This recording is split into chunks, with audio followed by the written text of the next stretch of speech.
Sebagai satu cabang dan ilmu ekonomi, teori ekonomi makro berguna untuk memecahkan permasalahan secara makro atau menyeluruh, agar perekonomian bisa bekerja dan tumbuh secara seimbang, terhindar dari keadaan-keadaan yang bisa mengganggu keseimbangan umum, misalnya pendapatan nasional, pengangguran, inflasi, investasi, jumlah uangnya beredar, tingkat harga, tingkat bunga, neraca pembayaran internasional, stok kapitalis nasional, dan hutang pemerintah. Keseluruhan jumlah pendapatan yang diperoleh semua masyarakat atau pelaku ekonomi yang tinggal di suatu daerah dengan kurva tertentu.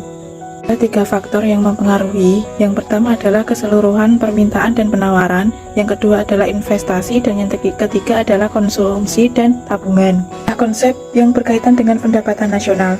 Yang pertama adalah Gross Domestic Product atau produk domestik bruto, adalah nilai barang dan jasa suatu negara yang dihasilkan oleh faktor-faktor produksi milik warga negara tersebut dan warga negara asing yang tinggal di negara tersebut. Kedua adalah Gross National Product atau produk nasional bruto, adalah nilai barang atau jasa yang dihasilkan oleh faktor-faktor produksi milik warga negara yang tinggal di dalam negara maupun di luar negara. Rumusnya adalah GNP sama dengan GDP ditambah PFLN dikurangi PFDE. Yang ketiga adalah Net National Product atau produk nasional neto, adalah nilai barang yang di dalamnya mengandung nilai penyusutan karena harus mengganti barang modal yang sudah usang atau menambah stok. Rumusnya adalah NNP sama dengan GNP dikurangi penyusutan tersebut. Keempat adalah Net National Income atau pendapatan nasional neto, adalah pendapatan nasional bersih suatu negara. Rumusnya adalah NNI sama dengan NNP dikurangi pajak tidak langsung dan ditambah subsidi. Yang kelima adalah personal income atau pendapatan perorangan, adalah pendapatan yang diterima oleh setiap orang dalam masyarakat termasuk pendapatan yang diperoleh tanpa melakukan pekerjaan.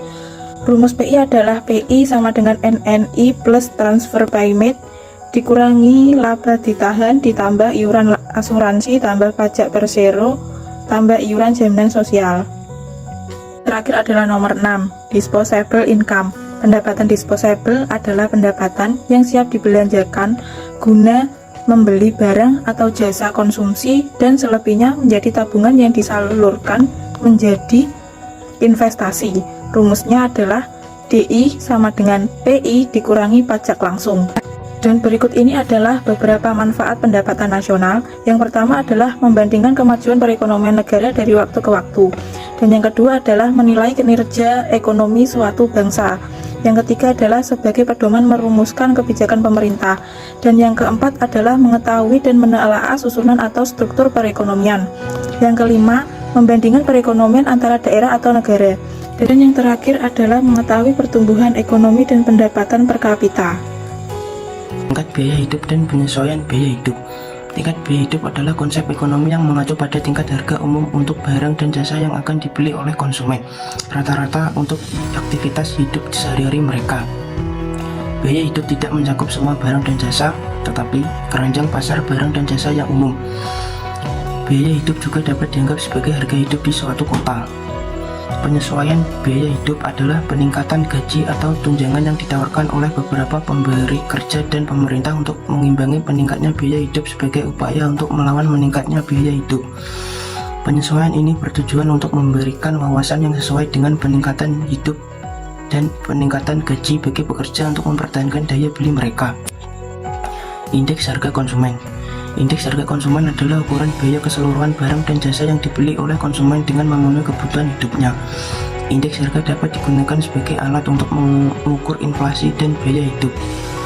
Indeks ini merupakan rata-rata tertimbang dan harga-harga sekeranjang dan jasa tertentu yang diukur dari waktu ke waktu. Tahun dasar akan ditetapkan sebesar 100 dan kenaikan serta penurunan harga sekeranjang barang dan jasa tersebut akan dihitung dan dibandingkan dengan tahun dasar. Angka yang lebih besar dari 100 menunjukkan adanya peningkatan hidup dan sebaliknya. Menghitung indeks harga konsumen.